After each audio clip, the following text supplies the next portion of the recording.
जम्मू कश्मीर की सरकार ने आज वो फॉर्म्स निकाले हैं जिस फॉर्म का इस्तेमाल करके आप अपनी एग्रीकल्चर की ज़मीन को नॉन एग्रीकल्चरल पर्पज़ के लिए इस्तेमाल कर सकते हैं।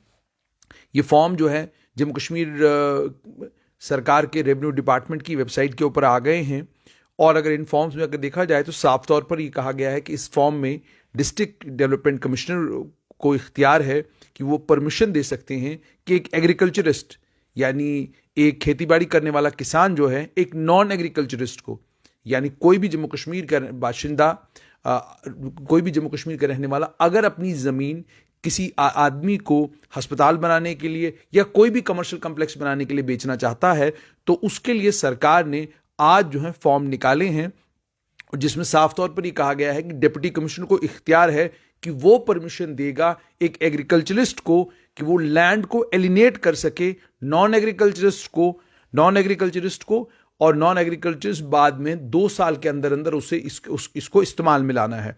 ये जो परमिशन है इसमें डिस्ट्रिक्ट कलेक्टर के नाम पर आपको एक फॉर्म फिलअप करना है, जिस फॉर्म में आपने ये बताना है कि आप किस चीज़ के लिए इस्तेमाल करना चाहते हैं इस ज़मीन को, कहाँ पर ये ज़मीन है, वो सारी तफसीलात जो हैं एप्लीकेंट जो है वो सारी तफसीलात भरेगा। उसके बाद आपको एक रिसिप्ट मिलेगी। रिसिप्ट मिलने के साथ साथ में डिस्ट्रिक्ट कलेक्टर के दफ्तर से फिर उसके बाद आपको जो है परमिशन मिलेगी ताकि आप लैंड को एलिनेट कर सकें नॉन एग्रीकल्चरिस्ट को। तो इसमें भी साफ तौर पर दो चार चीज़ें बताई गई हैं। पहली चीज़ तो ये कि आपने ज़मीन अगर ली है और उस ज़मीन के ऊपर अगर आपने कहा कि मैंने 5 माले की बिल्डिंग बनानी है तो वो 5 माले की बिल्डिंग ही बनेगी, दूसरी कोई चीज़ आप नहीं बना सकते हैं। आपने अस्पताल बनाने के लिए ज़मीन ली है तो अस्पताल ही बनेगा। आपने ज़मीन ली हुई है स्कूल बनाने के लिए तो उसके ऊपर स्कूल ही बनेगा। आपने ज़मीन ली हुई है कोई और जो काम आपने उसमें अपनी एप्लीकेशन में भरा है कि जी मैं ये ज़मीन फला काम के लिए ले रहा हूँ। यूजुअली ये होता था कि आप खेतीबाड़ी करने वाली ज़मीन एग्रीकल्चर वाली ज़मीन जो थी उस एग्रीकल्चर वाली ज़मीन के ऊपर आप इजाज़त लेते थे अस्पताल बनाने की, मान लीजिए उसके बाद आपने बैंक्वेट हॉल बना लिया, तो अगर आपने अस्पताल बनाने की जगह बैंक्वेट हॉल बना लिया तो जाहिर सी बात है फिर आपके खिलाफ कानूनी कार्रवाई हो सकती है। तो आप जिस वक्त एग्रीकल्चरल लैंड को नॉन एग्रीकल्चर पर्पज़ के लिए इस्तेमाल करना चाहते हैं तो नॉन एग्रीकल्चरल पर्पज़ के लिए इस्तेमाल करने के लिए आपको के लिए बहुत ज़्यादा ज़रूरी है कि जब आप अपना एप्लीकेशन भरें उस एप्लीकेशन में क्लियरली और कैटेगोरिकली ये बताएं कि आपने ज़मीन को किस काम में लाना है। एक बात। दूसरा ये कहा गया कि 2 साल के अंदर अंदर जब आपको परमिशन मिला तो 2 साल के अंदर अंदर उस काम में आपको ज़मीन को लाना है जिस काम के लिए आपने ज़मीन को, जिस नॉन एग्रीकल्चरल पर्पज़ के लिए आपने ज़मीन को लिया है। तीसरी बात यह कि जो कानून ज़ाब्ते होंगे उनके ऐन मुताबिक काम करना होगा। ट्रांसफरर को लैंडलेस नहीं बनाएगी। ट्रांसफरर का मतलब यह होगा जो जमीन दे रहा है, जमीन देने वाले का को लैंडलेस नहीं बनाएगी, यानी उससे जमीन जाएगी नहीं। तो उसके बाद जो ट्रांसफरी है जिसको जमीन मिली हुई है उसके लिए भी कह दिया गया है कि वो किसी और पर्पस के लिए इस जमीन का इस्तेमाल नहीं करेगा। इस जमीन का इस्तेमाल सिर्फ और सिर्फ वो उसी काम के लिए करेगा जिस काम के लिए उसको परमिशन मिला है, और उस subject to any further authorising permission granted by the competent authority. और उसके बाद थोड़ा सा इसमें और राहत कि और ऑथराइजेशन और परमिशन जो है अगर उसको कॉम्पिटेंट अथॉरिटी देती है तो वो कर सकता है, वरना नहीं कर सकता है। और उसके बाद मैं आपको थोड़ा सा ये भी बताऊं मैं कि इसमें जैसे सबसेक्शन 9 था सेक्शन 133H का, उसमें भी ये कहा गया है कि एग्रीकल्चरल एलाइड एक्टिविटीज के लिए 20 कनाल तक की परमिशन जो है डिस्ट्रिक्ट कलेक्टर देता है। हॉर्टिकल्चर और ऑर्चर्ड्स के लिए ऑलरेडी 80 कनाल की परमिशन जो है वो भी डिस्ट्रिक्ट कलेक्टर देता है। उसके अलावा कंडीशंस क्या क्या हैं, कंडीशन ये बताई गई है। पहली कंडीशन तो ये है कि उसी काम के लिए आप जमीन लेंगे जिस काम के लिए आपने परमिशन मांगा हुआ है। जो परमिशन आपको जिस काम के लिए मिली है वही काम आप जमीन के ऊपर करेंगे। और 2 साल के अंदर अंदर आपने क्या करना है, परमिशन मिलने के बाद इस जमीन का इस्तेमाल करना है। लेकिन आगे रास्ता यह दिया गया है, लेकिन अगर डिस्ट्रिक्ट कलेक्टर कुछ वजूहात की बिना पर जो वो लिखित रूप में देगा उस पीरियड को 1 साल और एक्सटेंड कर सकता है। यानी कल तक जो हुकूमत ने कहा था कि ब्लैंकेट बैन होगा, 2 साल से ज्यादा का वक्त नहीं दिया जाएगा, अब साफ तौर पर यहां पर नजर आ रहा है कि 2 साल का नहीं बल्कि 3 साल का वक्त मिलेगा। और उसके बाद 3 साल के वक्त के बाद भी अगर आप जमीन को इस्तेमाल में नहीं ला सके तो 1 साल का और एक्सटेंशन आपको डिविजनल कमिश्नर देगा, और उस डिविजनल कमिश्नर को एक्सेप्शनल रीजंस की वजह से, और जिन्हें वो बिल्कुल लिखित रूप में अपने यहां नोट करेगा, जब वो नोट करेगा उसके बाद 1 साल की आपको एक्सटेंशन और मिलेगी। और उसके बाद government shall be kept informed, government को इन्फॉर्म करते रहेंगे डिवकॉम और डिप्टी कमिश्नर मंथली रिपोर्ट्स में कि हमने इतनी एक्सटेंशनें दी हुई हैं इस काम के लिए, जो इस काम के लिए एग्रीकल्चर की जमीन जो है फलां शख्स ने नॉन एग्रीकल्चर पर्पस के लिए ली थी, 2 साल में वो काम मुकम्मल नहीं हुआ, फिर हमने 1 साल का और एक्सटेंशन दिया, अब हमने और 1 साल का एक्सटेंशन दिया। उसके बाद दूसरी चीज ये कही कि प्रोसीजर क्या है। प्रोसीजर ये है जो पार्टीज हैं इस ट्रांजैक्शन की, ट्रांजैक्शन का मतलब ये हो गया कि जिसने जमीन देनी है और जिसने जमीन खरीदनी है, वो एग्रीकल्चरिस्ट जो लैंड को एलिनेट कराना चाहता है और वो नॉन एग्रीकल्चरिस्ट जो उसे खरीदना चाहता है, दोनों डिस्ट्रिक्ट कलेक्टर के पास एक प्रिस्क्राइब्ड प्रोफार्मा के ऊपर अप्लाई करेंगे। और इसमें बाकी तमाम चीजों के साथ साथ में जो एग्रीकल्चरिस्ट की जमीन है उसकी पूरी तफसीलात होंगी। सिर्फ इतना ही नहीं एग्रीकल्चरिस्ट को बताना है, उस किसान को यह भी बताना है कि इस जमीन के अलावा और कितनी जमीन उसके पास है।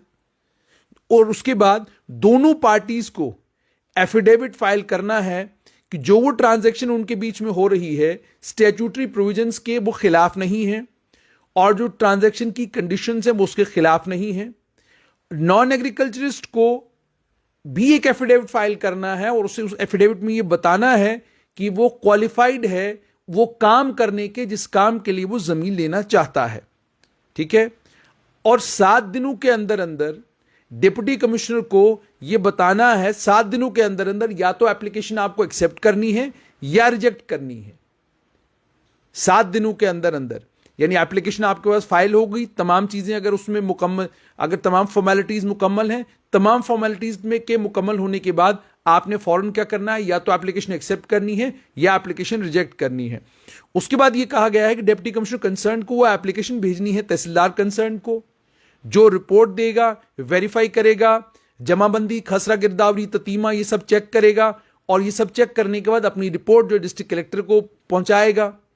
अगर तहसीलदार कंसर्न को किसी भी जगह लगता है कि इसमें कोई गड़बड़ है, या जमीन जो बेची जा रही है या जो जमीन खरीदी जा रही है उसमें किसी किस्म की कोई हेराफेरी है, तो वो फर्द नहीं देगा। लेकिन अगर वो तहसीलदार कंसर्न उसे लगता है कि बिल्कुल तमाम तमाम कानूनों का इसमें पालन किया जा रहा है, कोई कमी नहीं है, कोई कमजोरी नहीं है, तो लैंड की एलिनेशन का फर्द जो है वो फौरन इशू करेगा। और उसके बाद ये भी बताएगा, और उसके बाद साथ साथ में वो क्या करेगा कि registration of the document shall be subject to the permission granted by the district collector. Registration तब होगी जब डिप्टी कमिश्नर कंसर्न परमिशन देंगे। एसडीएम को यह कहा गया है कि आपने अपनी ऑब्जर्वेशन उसमें देनी है जिस वक्त आप डिस्ट्रिक्ट कलेक्टर के पास केस सबमिट करेंगे, और तहसीलदार अपनी रिपोर्ट 7 दिनों में, और सब डिविजनल ऑफिसर भी अपनी रिपोर्ट जो है वो 7 दिनों में सबमिट करेगा। डिस्ट्रिक्ट कलेक्टर के पास जब ये रिपोर्ट जाएगी, वो इस एप्लीकेशन को कंसिडर करेगा, डिसाइड करेगा पूरे मामले को देखने के बाद, और उसके बाद डिस्ट्रिक्ट कलेक्टर ये भी करेगा, वो रीजंस इन राइटिंग, मतलब क्या वजूहात हैं, वो वजूहात सारी की सारी बिल्कुल लिखित रूप में, और अप्रूव किया है, रिजेक्ट किया है, 7 दिनों के अंदर अंदर उसको भी ये सारा करना है। तो मामला ये कि सारे का सारा ये प्रोसेस जो है 30 दिनों के अंदर अंदर एप्लीकेशन के फाइल होने के बाद 30 दिनों के अंदर अंदर ये सारा प्रोसेस जो है वो मुकम्मल होना बहुत ज्यादा जरूरी है। यानी हुकूमत ने बिल्कुल ये क्लियर कर दिया है कि अगर जम्मू कश्मीर में कोई भी नॉन डोमिसाइल, अब इसमें एक और क्लैरिटी मैं चाहता हूं कि आप लोगों के पास हो। डोमिसाइल का जहां तक ताल्लुक है, कोई भी रेवेन्यू अथॉरिटी आपसे डोमिसाइल लैंड की रजिस्ट्रेशन के लिए नहीं मांग सकती, क्योंकि कहीं पर कानून में किसी जगह यह नहीं लिखा हुआ है कि डोमिसाइल आप दिखाएंगे तो उसी से यह साबित होगा कि आप जम्मू कश्मीर के बाशिंदा हैं।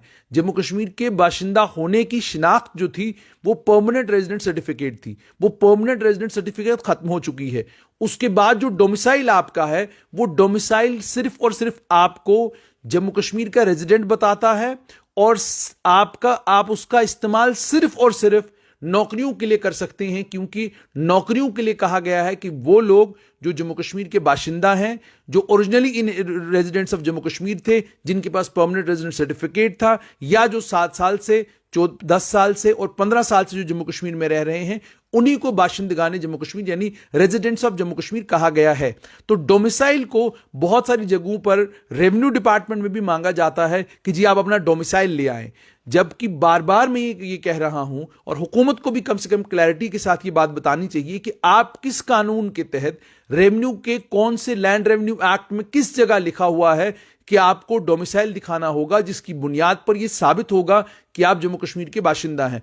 और ये जो अब एग्रीकल्चरिस्ट और नॉन एग्रीकल्चरिस्ट की आपने यहां बात की है, तो एग्रीकल्चरिस्ट तो आपने जम्मू कश्मीर के बाशिंदे को कह दिया कि जिसने जम्मू कश्मीर में खेतीबाड़ी की है। नॉन एग्रीकल्चरिस्ट का मतलब यह है कि दिल्ली, बंबई, कलकत्ता, पंजाब, हिमाचल, हरियाणा, देश के किसी भी भाग से आने वाला कोई भी शख्स अगर जम्मू कश्मीर में जमीन खरीदना चाहता है तो वो बिल्कुल अब आसानी से जमीन खरीद सकता है।